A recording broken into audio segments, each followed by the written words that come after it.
for the opportunity. Good afternoon, members of the media.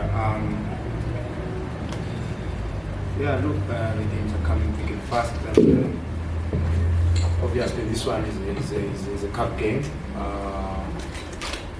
It's not going to be an easy one for the fact that the approach will be totally different. The mentality of the players, the mindset. So I think they fancy their chances as well for the fact that they've been doing very well and now of late. So yeah, we also looking forward to the game. And when it comes to the cup, we always want to win every game. We don't choose games, whether cup games or league games. We would love to go all the way to the final and win it, because it's very, very, very important for us as a club. Thank you, Coach. We'll take questions from the floor. Let me start on my right-hand side. I think I've got a microphone here. Benjamin? Coach, Benjamin here.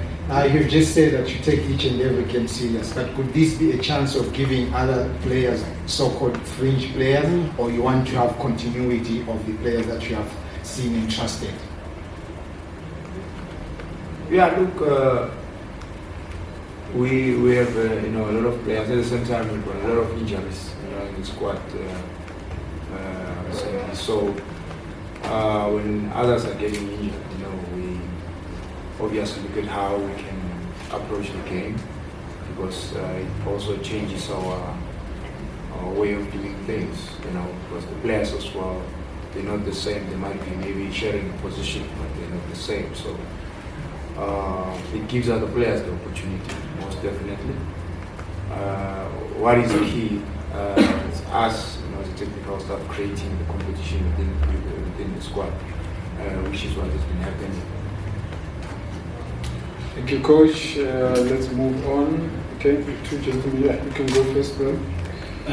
Afternoon, Coach. I'm Harry Gwala from Sports. Coach, you've been saying that pressure does come being at Kaizer Chiefs, and right now there's so much pressure. Orlando Pirates have already won the trophy this season. Moeti Sundowns is in line to also win the trophy, and now Kaizer Chiefs hasn't won a trophy for the past 7 years. And on top of that, this is the Nedbank Cup, where Kaizer Chiefs has been a casualty to the so-called small teams. We know the list. So, but in this case, you're facing a familiar face in Maritzburg United. So what is it that you're going to do differently, making sure that you change your fortunes and make sure that you take it game by game and hopefully win the tournament? It's the mindset, nothing much. Our players, they know what is at stake. They know how important it is for us to go to the next stage. Then we'll take it from there. As I said, we'll take it one game at a time. Thank you, Kamuhedo.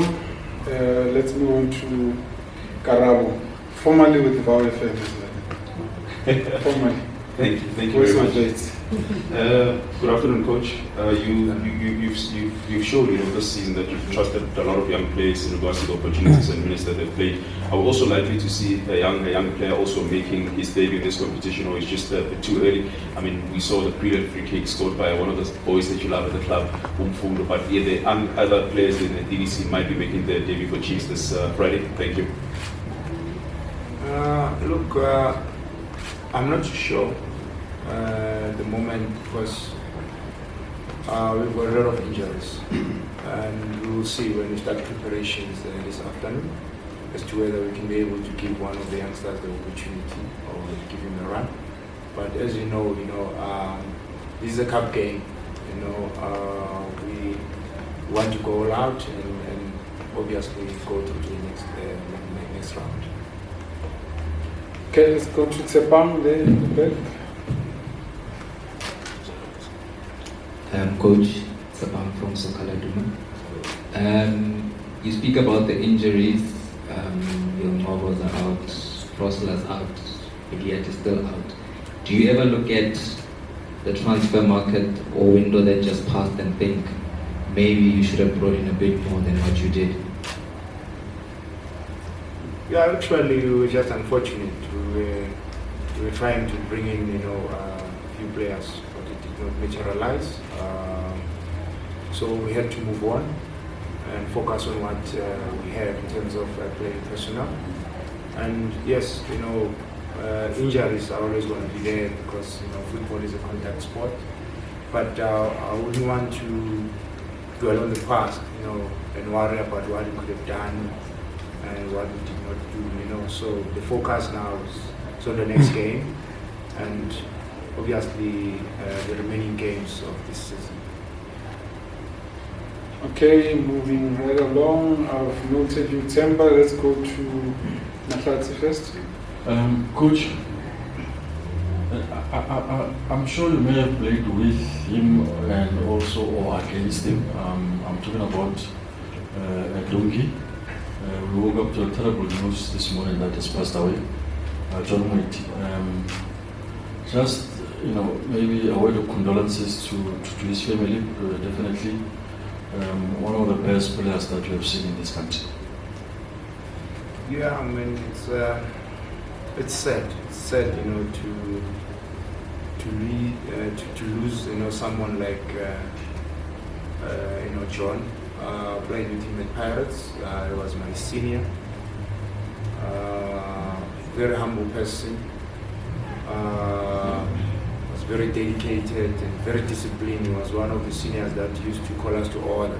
Those were, a little bit young at that time, and we had to listen to him.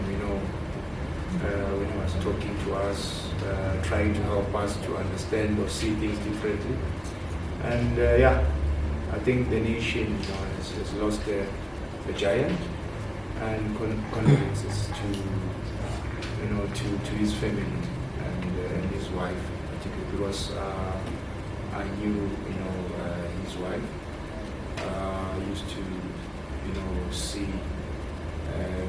his wife most of the time when we were still playing together at Pirates, so I got to know her better, though we're not that much close. So it's sad to lose someone like him, and I think it's one of those things where you never know what's going to happen tomorrow. Thank you, Coach. Move on to Temba. I've noted Lawrence.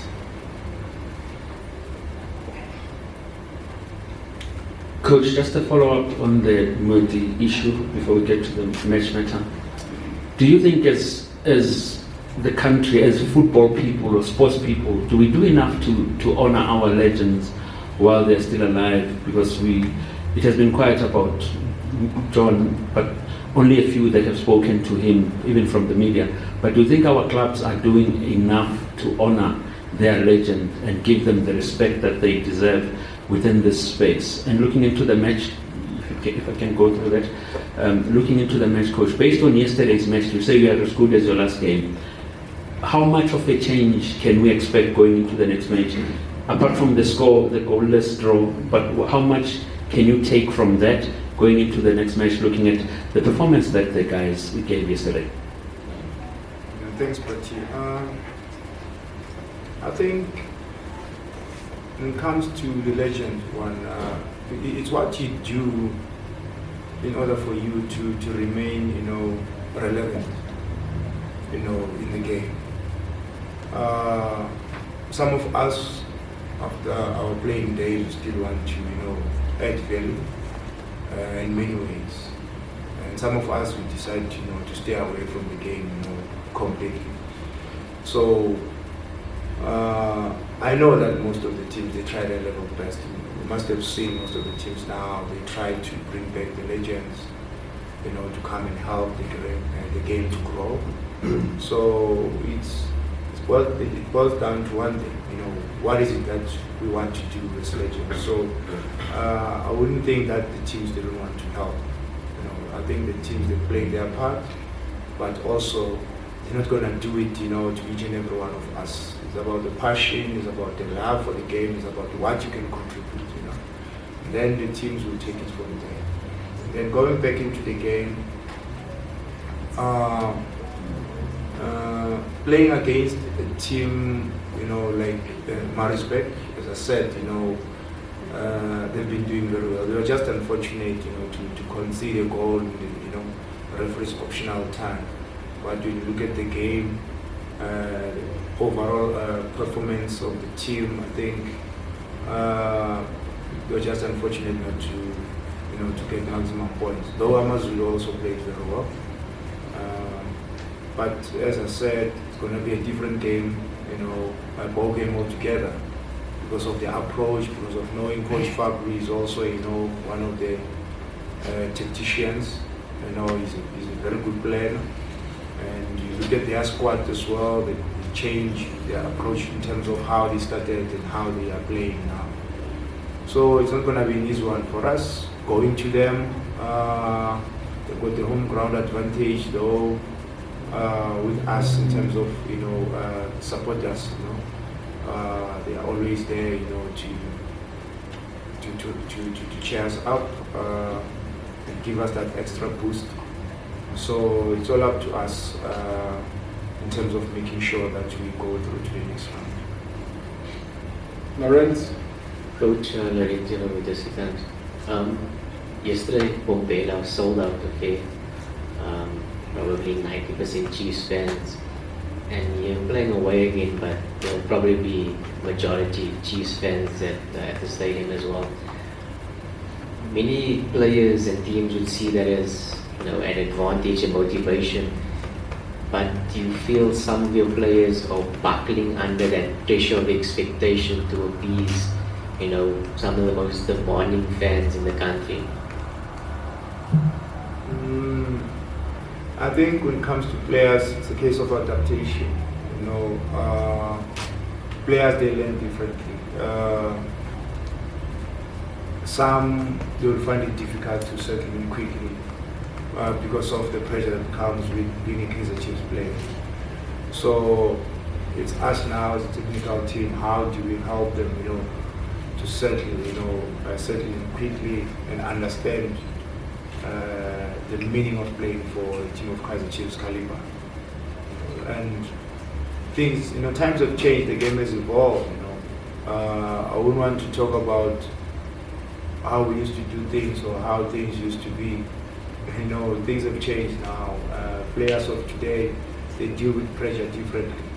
So that is why we have to come in as coaches, those who've been there as players, those who are here now, to help these players, to grow and be better players, on and off the field. Okay, Pendula. Coach, Benedict Tolly from Delisa. Coach, you just mentioned that Maritzburg United have a home ground advantage. We all know what happens at Harry Gwala on a Friday night. Does that play a psychological effect to you and the players in terms of preparing for this game? Thank you. Not really. As I said again earlier on, is that they're a difficult team, there's no doubt about it. But we're going there with one thing in mind, to dig deeper, to grind results, to make sure that we go to the next round. Nothing else. Yes, it's not going to be on the silver platter. They are a very, very, very good team. So we're going to have to fight very hard to make sure that we go through to the next round. Venile? Can you just pass the microphone there, please? Yes. Thank you, Coach. I was looking at the stats for this season, and I noted that I think only twice you've won back-to-back matches, and you couldn't extend it. It was just 2 matches. Why do you think that you are struggling to find that consistency of building a longer run of wins? You know that some successful campaigns maybe are based on winning 4 or 5 games in a row.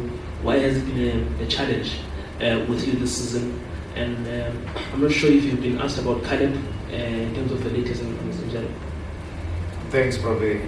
I think we have been unfortunate, when it comes to injuries and consistency this season, simply because of whenever we go to the third game, if the second game or not the third game, we will lose a very key player, due to injuries or unforeseen circumstances. So we've been very, very unfortunate when it comes to that. Then we have to reshuffle the team again. If it's not suspension, as I said, I've alluded. So yeah, it is a worrying factor, and it looks like sometimes we don't even know what we are doing in terms of our starting 11 or who we want to play, because we keep on changing. We lost 2 players in one game. We lost Caleb, we lost Tidian in another game, so he was out. So if you can look at it from the beginning of the season, we won in Richards Bay. In Durban, we played against Richards Bay, 1 man down. Then we went to Cape Town, 1 man down because we lost Yusuf. So now we had to reshuffle the team again. So it's been the story of our season. We've been unfortunate about that, and we can't obviously focus on that. We have to focus on the positives that we've done so far, because those positives have worked for us, and we'll keep on doing that and go for corrections most of the time. And we know that we will actually get it right. Thank you. We're wrapping up now. Let's go to the back there, Yelulwe, and I've also noted you there. Go, Yelulwe, can go. Coach, Yelulwe, Coach News from Africa here. Coach, throughout the season, the talk from the club has been about a long-term project, reaping the rewards later.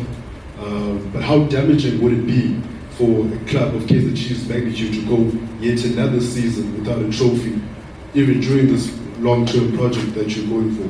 And also within that long-term project, you will be the first to appreciate just how passionate a group of fans Kaizer Chiefs has.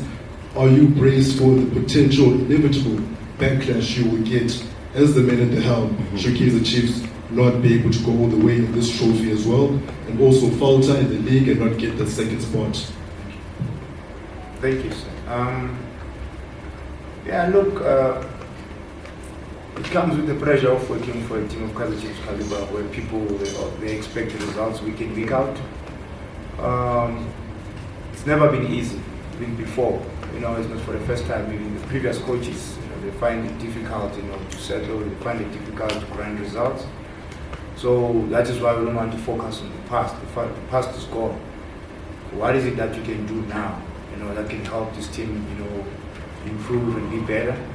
Because it's no longer about the history of the club right now. It's about what you can do going forward, to change the fortunes, of the club and make sure that we start winning cups again. Okay, let's move on to Lovemore. Coach, is Love from Kickoff.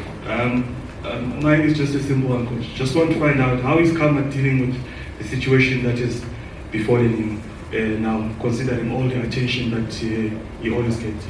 The club has confirmed that he's not going to play again this season, and he's a player whose contract is also coming to an end.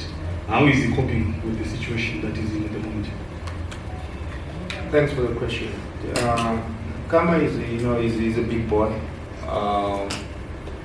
He understands, these things that do happen in football and are part of the game, and some of the things, are beyond our control. We can't control the situation, unfortunately. We're just hoping that things will change for the better. We've been encouraging him, but not only him. Mato has been in the same similar situation where he's been battling with injuries. Nange, Cole Alexander, let alone the recent players that just been added on that list. So I'm talking about especially the senior players as well. So they are going through that at the moment, and they are dealing with it because the team is also, offering help psychologically. Thank you, Coach. Let's go back to Tsepa. Coach, just to add to Lovemore's question here about Billiard with his contract coming to an end, how much of a say do you have in that? If he's a player, obviously that's in your plans, how much of a say do you have, whether it's from your side, management side as well? If you want to keep him, does your voice sort of play a big role in him staying or going? Yeah, look, everything goes down to one thing: profiling players. The plan for next season. You know, I'm not gonna say who's gonna be part of the team next season. Who's not gonna be part of the team? We don't know as we stand. You know, as things are right now. Only time will tell. All right, it seems like we don't have any further questions. Okay, just the last one, Velile, and then we'll wrap up. Yes, Coach, I've watched this Maritzburg team, and when I look at Chiefs yesterday, and look at the Royal AM game, maybe you can even take it back to other matches, Skukune, against low block teams, the teams that play low block, maybe we can say you appear to struggle a bit to break them, but also the teams that are more expensive also maybe struggle to contain how you set up and especially with the quick players as well. What are you anticipating against Maritzburg, and do you really have a problem with teams playing low block? I don't really have a problem with teams that are playing, or are playing low block tactics. We played against, too many where we managed to penetrate and still create goal-scoring opportunities. We're just unfortunate not to take them. And obviously, most of the teams must have realized that you can't just play, an open game against us because we can easily, punish you. But it tells you that in the right direction compared to where we were and where we are. Previously teams would play pound for pound and believe they can beat Chiefs. And now of late, even the coach of TS Galaxy came and said, Coach, we had to sit back. We didn't have a choice. Actually, from first half, when you look at the chances we created in the first half, against like the games we've mentioned, TS Galaxy, and you look at how many number of chances they also created. And most of the games, it's just lapse of concentration where we concede. We are just unfortunate when it comes to that because when you make a mistake, you get punished. And when we force those teams to make mistakes or through combination play or allowing actually being aggressive in front of the goals, we just have this poor decision making that let us down most of the time. But we're not going to give up on our players. I think they've been doing very well. When you look at all these games, if we've taken half of the chances that we created, we'd have been singing a different song today. So it's just a matter of time, and that's the game of football. We have to start somewhere. While you're fixing this, then you face challenges there. While you're fixing that, there will be other challenges. So until you get it right, and very soon, that I kept on saying very soon because I can see the good things that the players are doing. They're coachable, they understand. Yes, it's just that we let ourselves down by not converting the chances that we create.